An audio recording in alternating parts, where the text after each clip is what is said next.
भारत का एक सबसे खूबसूरत राज्य जिसे धरती का स्वर्ग कहा जाता है। जहाँ की ज़मीनों पे अगर हम देखें तो वहाँ पे हमें इतनी खूबसूरत ज़मीनें देखने को मिलती है, किंतु उस वह एक ऐसी भूमि जहाँ पे अभी भी आतंकियों का घेरा रहता है।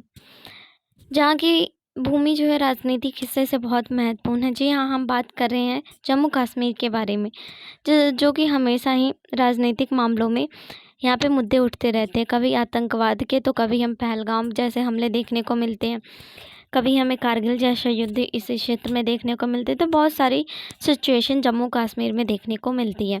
धारा 370 से पहले की यहाँ की कंडीशन कुछ अलग हमें देखने को मिलती थी। धारा 370 के बाद यहाँ की कंडीशन हमें कुछ अलग देखने को मिलती है। तो नमस्कार दोस्तों, आप सबका स्वागत है हमारे परचम IAS के चैनल पे। तो आज हम जिस न्यूज़ को कवर करेंगे वो उठ रहा है जम्मू कश्मीर में उठ रहा राज्य। जम्मू कश्मीर को अभी तक धारा 370 के हटने के बाद जम्मू कश्मीर, जैसा कि आप सभी जानते हैं कि जम्मू कश्मीर को केंद्र शासित प्रदेश में रखा गया था। तो उसमें ये कहा गया था कि उन्हें जो है राज्य का दर्जा दिया जाएगा, किंतु अभी तक जम्मू कश्मीर को पुनः राज्य नहीं बन पाया है। इसी के लिए जो है राज्य के दर्जे के लिए सुप्रीम कोर्ट में कार्रवाई चल रही है, जिसमें Supreme Court ask centre to response on plea restore statehood और जम्मू कश्मीर। इसमें ये बात सेंट्रल गवर्नमेंट की तरफ से उठाई जा रही है कि क्या जम्मू कश्मीर को उसकी सेफ्टी के हिसाब से उसे अभी राज्य का दर्जा दिया जाना चाहिए या नहीं, क्योंकि कोर्ट ने ये कहा है कि नियम कानून बनाने का हक संसद का है। और इसके अलावा भी सुप्रीम कोर्ट ने कहा है कि केंद्र सरकार को 8 सप्ताह में याचिका पर जवाब देना होगा। और सुप्रीम कोर्ट ने न्यायिक टिप्पणी पे ये कहा है कि हम पहलगाम में हुए हमलों को भी नज़रअंदाज नहीं कर सकते। इसमें कानून की जो सीमाएं हैं, राजपथ की बहाली का निर्णय न्यायपालिका और संसद का कार्य है, अदालत का नहीं। तो चलिए हम स्टार्ट करते हैं कि इस टॉपिक के बारे में आज हम जानने की कोशिश करेंगे। तो आप यहाँ से देख सकते हैं कि धारा 370 के हटने के 4 साल बाद सुप्रीम कोर्ट के क्या फैसले आए। तो जैसा कि 14 अगस्त 2025 को सुप्रीम कोर्ट ने जम्मू कश्मीर के राज्यपद बहाली से जुड़े याचिका पर केंद्र सरकार से 8 से उत्तर मांगा है और 8 सप्ताह बाद इस पे फिर से विचार किया जाएगा। जिसमें जो है याचिका किनके द्वारा दायर किया गया था, तो वहाँ के एक शिक्षक है जहूर अहमद भट्ट और सक्रियवादी खुर्शीद अहमद मलिक के द्वारा याचिका दायर की गई थी। जिसमें जो है मुख्य न्यायाधीश ने ये भी कहा है कि हम पहलगाम में हुए हमले को नज़रअंदाज नहीं कर सकते हैं। नई दिल्ली में सुप्रीम कोर्ट ने गुरुवार को केंद्र से जम्मू कश्मीर का राज्य दर्जा बहाल करने की मांग की याचिका पर अपना रुख स्पष्ट करने को कहा है। केंद्र सरकार को कहा है कि वो अपना रुख इस पर स्पष्ट करे। इसमें जो चर्चा का विषय क्या बन रहा है, क्या है इस मुद्दे का मेन रीजन, तो 5 अगस्त 2019 को धारा 370 एवं 35 इस सेक्शन को जम्मू कश्मीर से हटाकर वहाँ का जो है विशेष राज्य का दर्जा समाप्त किया गया था। और इसी के साथ ही पहले जम्मू कश्मीर एक राज्य था जिसे कि 2 केंद्र शासित प्रदेशों में बांट दिया गया था, जम्मू और लद्दाख। तब से वहाँ पे राजपद की उसे राज्य का दर्जा प्राप्त करने के लिए लगातार मांग उठ रही है। तो चलिए हम जानते हैं कि ये देखिए, पहले ये पूरा जो था, ये पूरा एरिया जम्मू कश्मीर के अंतर्गत आता था, किंतु अब ये 2 केंद्र शासित प्रदेश के अंतर्गत बट चुका है। तो हम जानेंगे कि धारा 370 से पहले जम्मू कश्मीर की क्या कंडीशन थी। तो धारा 370 से पहले अगर जम्मू कश्मीर की कंडीशन को अगर हम देखने की कोशिश करें तो उसे संविधान में एक विशेष दर्जा भी दिया गया था। इसके अलावा वहाँ पे अगर हम देखें तो उसे संविधान में विशेष दर्जा दिया गया था, वहाँ का एक अपना संविधान था। इसके अलावा वहाँ पे जो है गैर राज्य के जो लोग थे वहाँ पे अपनी ज़मीनें नहीं खरीद सकते थे, वहाँ पे किसी तरह का व्यापार नहीं किया जा सकता था। और क्या कहते हैं, ये सारी कंडीशन हमें देखने को मिलती थी। वहाँ पे शादी विवाह नहीं किए जा सकते थे, किंतु वहाँ का जो कनेक्शन है वो जो पाकिस्तान की तरफ के जो जम्मू कश्मीर के लोगों के साथ वो शादी विवाह कर सकते थे। तो ये सारी कंडीशन हमें देखने को मिलती थी। इसके अलावा देखें तो 1947 में जो ये धारा 370 के लागू होने के जो रीज़न थे वो थे कि वहाँ पे जो है विलय की विशेष शर्तें, इंस्टीट्यूमेंट ऑफ एक्सेक्शन। 1947 में महाराजा हरि सिंह ने जम्मू कश्मीर को भारत में विलय केवल रक्षा नीति, विदेश नीति के तौर पर किया था। बाकी मामलों में ये कहा गया था कि राज्य की खुद की स्वायत्ता बनी रहेगी। इसके अलावा ये भी कहा गया था कि जम्मू कश्मीर धार्मिक, सांस्कृतिक और भौगोलिक विशेषताओं को देखते हुए अपना अलग प्रावधान की मांग की गई थी। और उस समय के जो स्थानीय नेता थे धारा 370 के वक्त के, जब धारा 370 2019 में हटने का तो शेख अब्दुल्ला और अन्य नेताओं ने विशेष दर्जे की गारंटी चाही ताकि राज्य की पहचान और स्वशासन बने रहे। इसके अलावा संविधान सभा की सहमति, भारत का जो संविधान सभा है वो जम्मू कश्मीर को उस वक्त विशिष्ट परिस्थिति को देखते हुए अस्थायी प्रावधान के रूप में 370 में जोड़ दिया। अब क्योंकि ये जो है राज्य जो है हमारे लिए सुरक्षा की दृष्टि से बहुत महत्वपूर्ण था। उस समय जो है 1947 से 48 में भारत पाकिस्तान युद्ध भी हुआ था। पाकिस्तान के द्वारा जो है जम्मू कश्मीर का कुछ एरिया कब्जा किया गया था, जिसे हम पीओके यानी कि पाक अधिकृत कश्मीर के रूप में देखते हैं।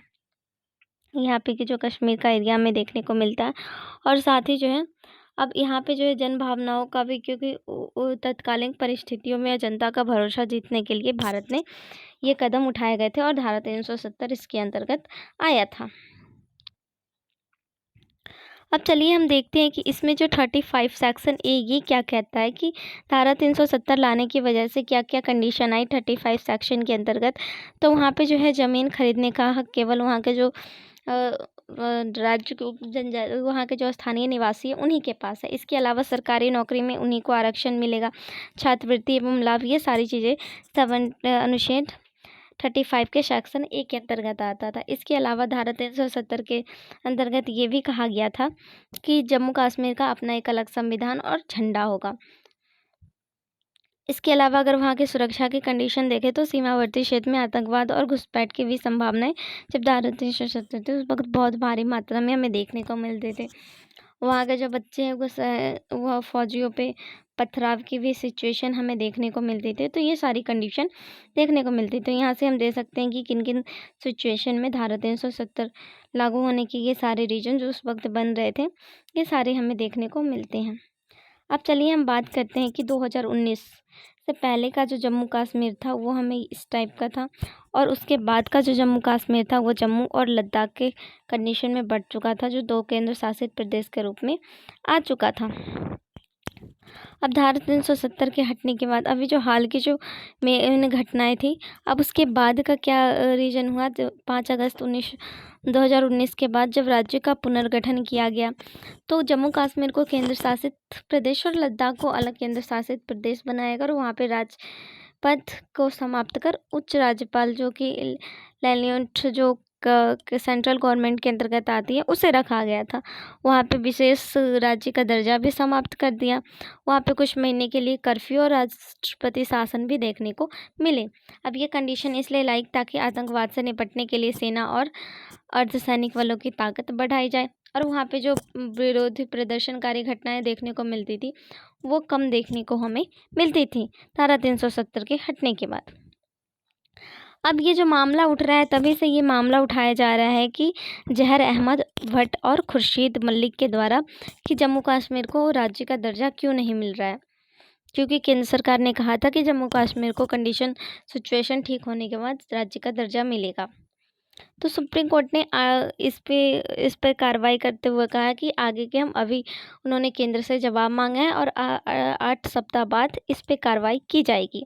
और न्यायालय ने यह भी टिप्पणी कहा है कि हम हो रहे जम्मू कश्मीर में जो अभी जो कंडीशन वहाँ की सिचुएशन बन रही है वहाँ की आतंकी हमले को भी नज़रअंदाज हम नहीं कर सकते हैं और कानूनी सीमाएं को ये कहा है कि राज्यपद की बहाली का निर्णय कार्यपालिका और संसद का कार्य है, अदालत का नहीं।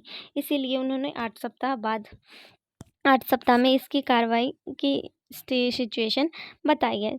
जो भी हमें हाल में पहलगाम का जो हमला था 22 अप्रैल 2025 को देखने को मिला था, जो कि धर्म के आधार पे आतंकियों के द्वारा एक धार्मिक सांप्रदायिकता की भावना को फैलाने का एक धार्मिक आतंकवादी सिचुएशन क्रिएट करना चाहते थे।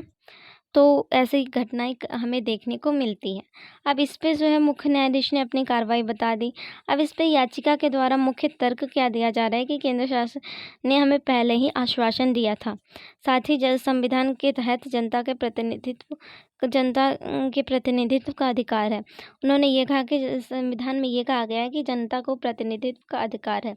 अब लोकतांत्रिक ढांचा मजबूत करने के लिए राज्यपद का होना जरूरी है और वहाँ पे लोकतांत्रिक ढांचा को मजबूत करने के लिए राज्य को होना जरूरी है। इस पर केंद्र सरकार ने ये पक्ष रखा है कि सुरक्षा की स्थिति और आतंकवाद का जो सुरक्षा है खतरा अभी भी वहाँ पे बन रहा है और विकास की परियोजना एवं प्रशासनिक स्थिरता पर फोकस भी किया जा रहा है। कोई निश्चित समय सीमा इसकी नहीं बताई गई है क्योंकि वहाँ पे अभी भी आतंकवाद का खतरा हमें देखने को मिल रहा है।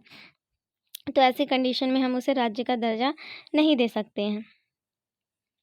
अब इसके अलावा ये कहा गया कि संवैधानिक पहलू ये भी रखा गया है कि अनुच्छेद 3 में संसद के पास राज्य बनाने और फिर सीमा को बदलने का अधिकार है। ये राज्य के द्वारा ये संविधान के रिगार्डिंग ये बातें कही गई है, बनाने का अधिकार है। और 356 में राष्ट्रपति शासन और 370 हटने के बाद संवैधानिक ढांचा बदला जा सकता है। ये सारे कंडीशन संवैधानिक पहलू के अंतर्गत देखने को मिलते हैं। अब ये जो मामला जो है ये केवल एक संवैधानिक नहीं बल्कि राजनीति और पूरे से देश की सुरक्षा से जुड़ा हुआ है।